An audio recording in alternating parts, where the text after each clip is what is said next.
Maneva na sema PENDREAM TV. PENDREAM TV de osia dem yopo. Private legal practitioner. Lawyer Kwame Adofo. Wesiamra, timra kamra, ni mumra pa.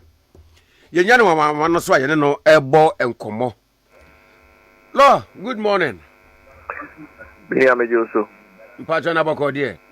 Uni ahoye na onso e. Adu me na menchia na menchia tifo no hefo. Look. Yes. Me answer na yes. Not for reasons omodi aba abontin. Minim so hu ba ko bi e da abontin. Pacho mu dia wa here dos nti. Ba ko bi da abontin. Accountability no. O de ko ni nyina da abontin. Minim so hu a. Deno a. Awon yo. Ate me nin say dan twa so. Ba production be bo mama menya nti. Ba ko bi da abontin. Wadaro me da abontin de say we dey esa mansan pesi obi otumi tu bi di. What say? Da abontin de esa mansan pesi obi otumi tu bi di nti. Boyen komo yin. But you see, under Article 146, you know, and he said that bonting. Near one is very near Bata. Say, when you could release it, you know, content, and anything could release it at this stage. I think, and one said, what's your petition? Full stop. But release the content now, under Article 146 proceedings. Now, don't hear Chief Justice talking of. Case in the Supreme Court now. On one affidavit of swear, Supreme Court striking out, said it will be releasing at confidential and other in-camera proceedings. I initially out. And he will take a cue from that. And this will release the content. No, we more making. We should be phone submit my body show because we release here. Well, here likelihood you risk getting your complaint or your petition thrown out. And in anything, but more generally, yes, I mean, for us to say you begin a few. No, Ghana for now, we don't learn. And I know, and you prepare to be resign. Second one, who said one don't or resigning because we share constitution, no. Now share on one act now share the behavior and the conduct. Just said man yadia obiti nyaye. Edebe ntina mekaka. Constitution no say under Article 88 no. Obiye ni ho obiti ndi obi court in the name of the Republic. Unless say that person is the Attorney General. And now somebody Attorney General authorizing. That is the Constitution. Law biye as I say, constitution. And so that is the starting point. And in making the OSP act, yet is our office. The mandate, almost true, we say, he shall be authorized by the Attorney General. So that they are inconsistent with Article 88 and 80. That it means that so investigation, and I say, or your investigation before I will be to me a court. This Attorney General sign off for him. Otherwise, it's invalid. Now, the way Nina, on why I know the court, on why I know the court. It means that those charges, court without the authorization by the Attorney General, they are all invalid. Oh, it would be at you. Where is a recent banter on the Attorney General Brenya? Ken Operator. What's it? We have Ken Operator, Yanfan Ragana. It's a court Attorney General, your boss order. You write a letter to the Chief of Staff. So, you know, Chief of Staff is so wow. What's about can do? One if I can Operator. Chief of Staff was and was okay. May direct you, Ako, Attorney General. The Chief of Staff cried and whom say, as what the Attorney General. Or direct you letter no about Attorney General. Attorney General say for docket in Bra, Pinchai. We did a press conference now. We are collaborating with the Attorney General. the Attorney General, meaning me a fine pa. He has a bit of him in me. Me, I don't have any of me in him. What kind of joke is this? Attorney General is your boss. Yes, if a doctor to give it to him full stop. Actually, we are. Said there was no docket. And the concept annoy. So OCT will be extradition. And for them, Ghana, Wabra, wouldn't a docket be a, would you maybe a? Yes, yes, on one case I would name the mandate to the age. Would name say Attorney General in the boss. Ushema, Ejumano Krano, he's just a wrong person in that office. I think on one resign. But I was a Ghana dear. You need to show my home. Giddy, my coachero, my being woman, OSP bad, and okay, and the end of the day. Down him. Minao. Lawyer Mwapa. I network in Jibuana, as I mean, because of yet the Ethiopiana, a banner Brase, no, Ayana, Yempese between Chawan, Nemuna, I am Matias. But I'm Fatomo. I just said, what the Agni Diagro. Sa OSP, Mr. Kissi, what the Agni Diagro. One KSM, your interview. My Baba. What's it? Only Pepe second of Recusal we began before the 6th of January. Yeah. Now on can't support you, don't you? Utumra and watch this. Okay, you need to call your tea. I said, the first letter, what you call Kenufriata. So, here, no. What was 24th January 2025? Papa Command overseas. What do you call it here? What do you call it here? I'm kind of second Kenufriata with Ghana. It will be only second Kenufriata free Ghana before 6th January. And then I'll teach you let a command 24th January. So, here, no. Omrane, to that. Mina so Lawyer Mwao. A trop pan with the Yama actually. And trop. The Nipa we are public office holder, which we didn't trust here. You are no longer fit for that position. Who didn't say the panel? What say? When you say the panel in Ghana? Oh, Choleta, no, what's so called if you is Omra. 2 quarters of your guys say, we need Ghana. It means that you lied to us. That in itself is grounds for you to even be removed. Natronan with ya. Remember another one. Okay, Madam Cecilia Dapa. Me patron, I will muko ni fie no. Aha, also I could nesika pudo. What is this cano? A man is also you be sick as I was 7 days pet. Cocoa na cotton for some.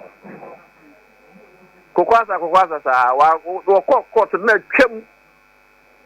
The court say, look, wow, no, was 7 days. A pound. And to me, from my minister command. Oh, Robert press conference. Court in 18 years. One calculating year. And 2 weeks could be. Boko any as I show the tribune. And obey press conference. Uncle Nam. So, guys. Lawyer Mekaipa. No, idea what you say, I am within your mandate. Or what a shit to tribute. I feel yeah, oh, what any annoying new idea. Oh, me investigation, no. But who's doing money laundering? Money laundering is mini mandate. A yoke for the old mandate for money laundering. And this is how they are made pano and I don't get the command yoku. You can also how they are command my missus like a baby. Okay, yes, I'm on the benefit of the doubt. Say no correct. We need mandate for money laundering. Now you could find the money laundering mandate. Okay. Then what also a coaching MPA for Mustafa Hamid and then Krofobi. Now what charge you on? Charges are what charge you on money laundering also need mandate. What's that charge you about money laundering? Hey, now on my way, just say you die, just say. Yada na after the end, Diane, yes. Wow, the guys would need money for money laundering. To what so? Why am I Dapa case, right? A foolish case. A after they got that Adia also what charge MPA Mustafa Hamid with money laundering. See, it tells you how inconsistent he is. When you say Ghana for your short memory, it is really no, me why you pen my trato, why you pen my trato. Let me catalog, catalog and near my way. It tells you so what the agony idea bro. We are no about press conference. We are not really to do on a website. And I know I really know petitions are banning on a website. So, Professor petition answer, I'm not going to be 2 more power. Almost so said the power is falling. Oh my goodness. A media tricks we do play. It's a media. What kind of a cabin come as I can be at home? Lawyer, where dear, your person who said the Bayer or Tinabino will be Kissi Agyabeng once and more. A beer or National Koyan said, my petitioners, no, you are who are now here, be no day. Okay, Edra, and easy for your own primary. Mammy be to care more to scale. Okay. Video no by ya, Nippon, no granny interview was but I mean, you investigate you for corruption and corruption related. Hey, and you assembly. And you are saw them like propose to scale we invite you above for money laundering. Corruption and corruption related. What to be that? That's the good say. Grabbing. MC, because you say corruption. What's the brother? That's a credit, my brother. And you man ought to me yet. Now, lawyer, on to me, you know, as it say, on qualify and in feel Nuruho, and answer or qualify, but when you make money, so. Well, look, in terms of qualification, dear, say your minimum requirements. I mean, I'm saying 10 years or so at the bar, or qualify.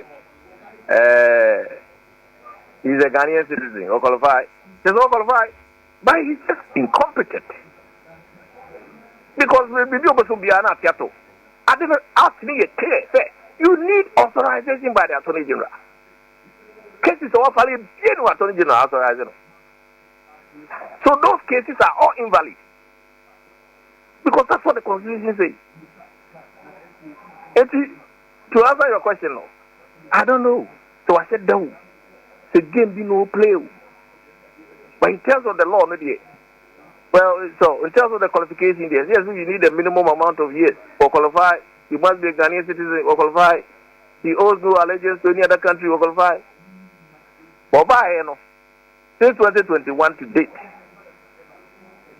generally speaking, make a statement. When you're happier, what's it come? In your capacity as what? Martin Pebu was one of his fiercest defenders. Even Martin Craft friend on my views on OSP. He said Martin I shifted from all sides. I buy on side. So what is the mechanism? If you say one is who say, well, I do maybe you can say such enough is enough. What transition in 2021? 4 years. There was only a press conference from our agents. Propaganda. Okay, I do propaganda. If the petition is needed, me, I don't want to talk about the ones which are already out. Because that petition risk being thrown away. But no, in terms of his competency in doing the job, he can't do the job.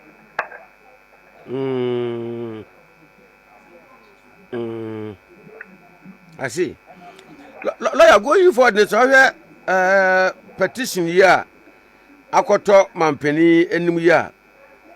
Womunina son Bakum work, and so Nana conflict of interest, no, any breach of oath of office, no, and a minimum that a Jamutum Brana minimum lady, a conflict of interest, no one. Oh, Minia, I prefer not to discuss the content of Obi petition or Jacko. When you are going to anything could release this petition, no, because that's now one here they will throw it out because under Article 146, no, anything discuss it. or should not be made public. Yes, as you can watch them there, a risk being thrown out. But more generally, maybe I will talk more generally. For no, any interview now, it was just a joke. KSM interview, it was just a joke of an interview. Minimum one advice and so on, an interview. I didn't try. What you can see a call NIB, you call a woman fee, you call immigration, you call a woman fee, you call how much fee. Because not a omobusi and foreign level. What is this? Me was so wanko baby. Wanko baby. Why do you keep on lying to the people of Ghana? Why?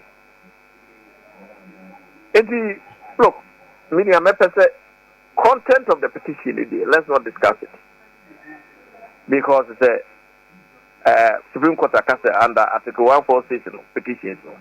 It's not meant to be public. Never known to the answer.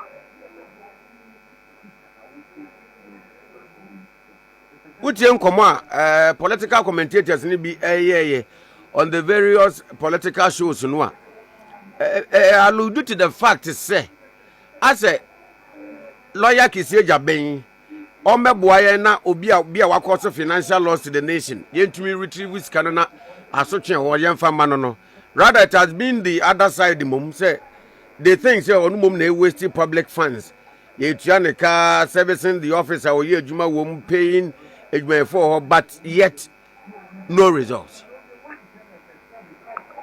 Minia, this is the past case was fine case. Police never say when you a fine case. $1 million will be there. A beautiful case. Police never say this is a fantastic case. Minia, what's up? Don't go overseas now. $10,000 and over. And so declare. Who declare? We must assess can win our hand. And so select quite a fast winner says can. And this is how now $1 million. Now what you can say $1 million. Why Kukwasa Sama's case now a foolish case. Hey, it's really competent. That should have been his end. Dana Nelson could resign. But one at the same time say, you could for the now why money laundering. For docket, I will report, I will buy. I told you, say, who arrived at a conclusion, say, money laundering. For docket, there was no investigation. So, it means that Wamagana for 130 from Omama Boyani, a Zikani, or more Zikana. I've heard on Okana, Kukwasa. Bibi Chumane, Odo Sakoka, Bibi Chumanado Sakoka, SML, the Odo Sakoka, one as mom. Attorney General Ben, I authorize you. Second, investigate them. One authorize you. And don't you want to sacrifice a baby? Jack of all trade, master of none.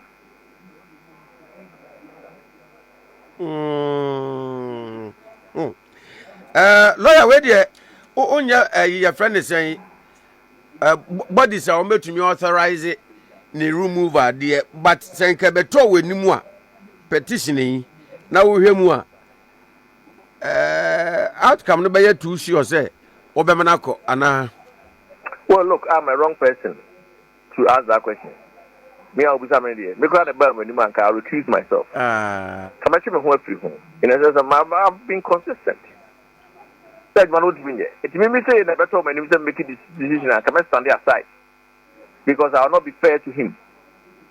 When you have expressed an opinion on a matter, a bar, you should recuse yourself. As what you want, Nama or moi. They are coming with an open and fair-minded view. So more Moshe. And they will beat them here. I come from the one. Some will say that the party is the markers won't come. Maybe say they may make here. Then they can crucify the crowns and Medina.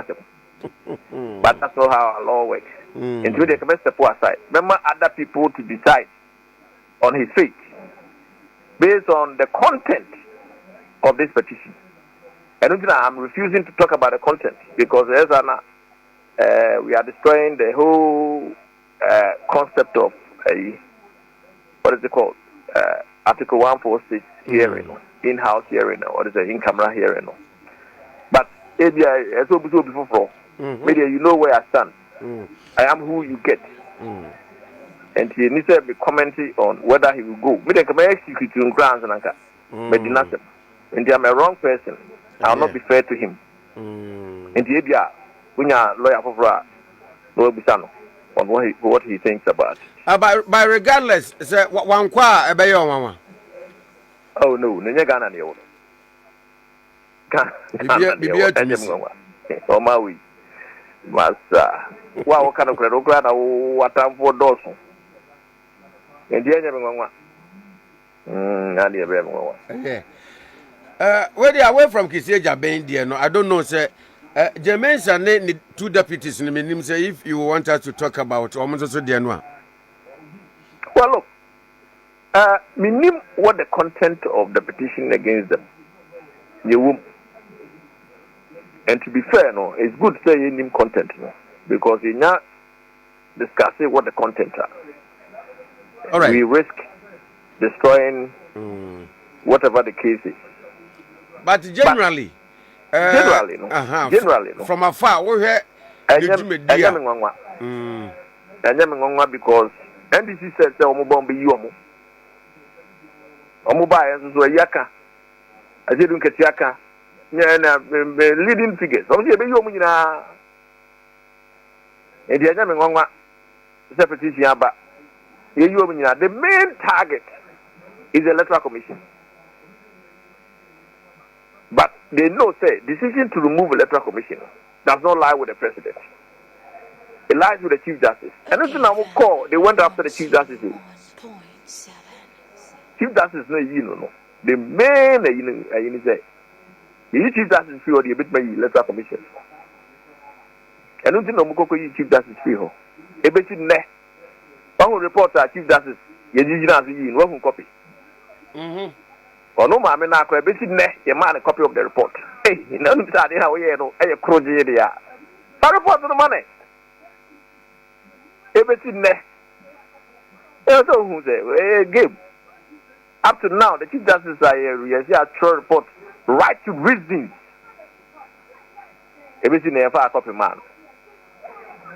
It is easy for the some credit, signed, sealed, and delivered. Almost kind of long time, they be you. And the content because it's an election promise that, and this is what I was going to say. You cast out to home, so Ghana. Said that to be a bar, one of the Zoom Chief Justice Bra. Ubia bar, one of the Zoom Electoral Commissioners Bra. And there be a Bissam who say, hey, you protect some Musi. Not only a buying your case, why in the wood giant one? Because of you will have a judge for you. The judge in your bail boat in now, I said, a buying you. Hey, you're wrong. Will be by our enemy, maybe you. Do you want to live like that? If it is society body, kind. I become when I'm my ebony.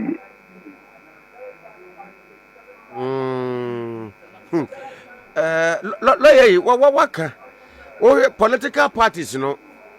I'm say, from time to time, I titri some quiet park meeting. As a na asumdue ranko bi wo ho, discrepancies bi wo ho, anope kra ne nana janto akra e kasa. On put was misbehavior ne de utie ne sema waka kra no a cannot be overemphasized. Now we hear complaints near the day, chairman of the NDC, chairman I say doing ketiamu ina keke bia no I say ya no kra said the ankrofo yi kan sa na tie o. But the man question as you. Na lawyer Najuma as Electoral Commission chairperson compared to Charlotte Osei, compared to Dr. Farijan Mo. Na uhe ensemu a political parties no, reps no, kafa no titru ne ipac meeting ya wo mne ne ya me sure say what tibi does when it come as a surprise to you? Well, look, if you want to compare the two, make from memory, no. In the case of Madame Charlotte Osei, no any deputies, they were fighting. No. They were fighting. Not a hot no, sir. Whereas so our situation is different. They are not fighting like before. That is a clear decision. You say, well, lawyer here. You want people on the same side fighting. Because then they will give you more evidence about each other. The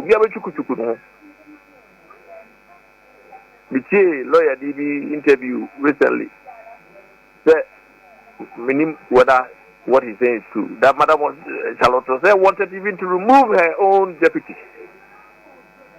It is a division, say, they themselves can even write petitions against each other.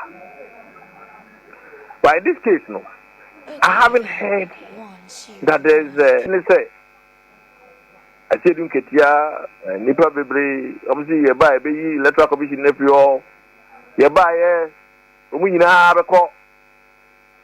I don't know what's here. They don't know what's here there. Yes, Anna, even petition Bibi Womukrana.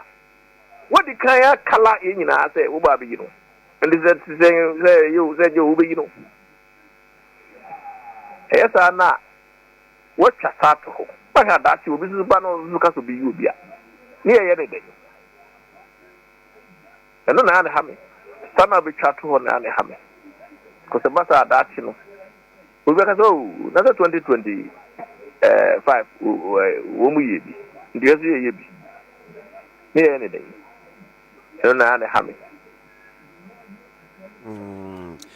Now, a bit to say. Yeah, Trasabia, and here be higher Dutch say.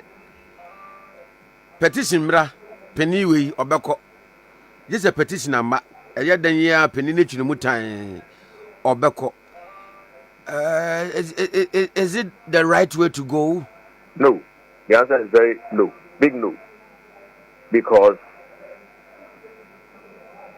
a petition, what quite me born equal to be said. And you kind of ruffle with a wink and a nod. You born each of the matter of petition, but I pay 10 petitions.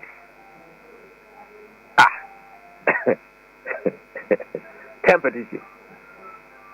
All you need is one, which is sound. 10 petitions, they haven't got you. And a son of the is a bonny. Really, them slowly court, no.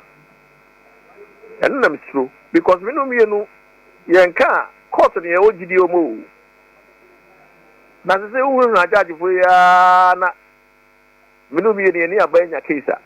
A better than a judge be bold enough, say, I'm going to rule against a government. And only who? We don't really know. Only the rich and powerful politicians and the Benyan justice. We know me in the I don't have it. Because when you trust that, so now my judge if one of you wicked pack. What's that? There were 3 branches of government. And the media for I have 4. 3 branches of government: the executive, president, and Crawford, the judiciary, court, no, and the parliament. But say no. Yahoo say a quite fast chief justice. Yahoo say executive is more powerful than the others. President Kass will obey you, will obey you. That is what we know now. Including who the Babashi judges in. We a second time who view. The first time was President Kwame the Akokosa. John Mahama's record now is that the only president in the 4th Republic, our Chief Justice. It will be in the history books forever. Decision now, students will come and read it. That's a teacher that will walk around. Everybody was our decision. It is a chasa, and you know. Near who said that in Shima, Omobano Shea, Omba Jaji, a crime base. You to say, I'm on a and if I say judgment call, you show how to make a judgment. Oh, to make a judgment today. So, you know, who say, that didn't see MEC. That's in Simba. Don't be who is saying, don't be kind of saying. At the end, you have to your home, the Ghana for. Lo, I don't pay a better answer. That means come home. Yani lawyer Kwame Adofo and a bon comoy and common shall say the free. Kissi Agyabeng OSP petition now say you know. And your baby, my major means and the deputies me no. And by quick communication or not so crowd so can be. Dedi kama mamena PENDREAM TV ase. Na so far so good. Say open online portal e wo Ghana. Nipa share, nipa follow, nipa comment here. To my best of knowledge, without any biases, PENDREAM TV.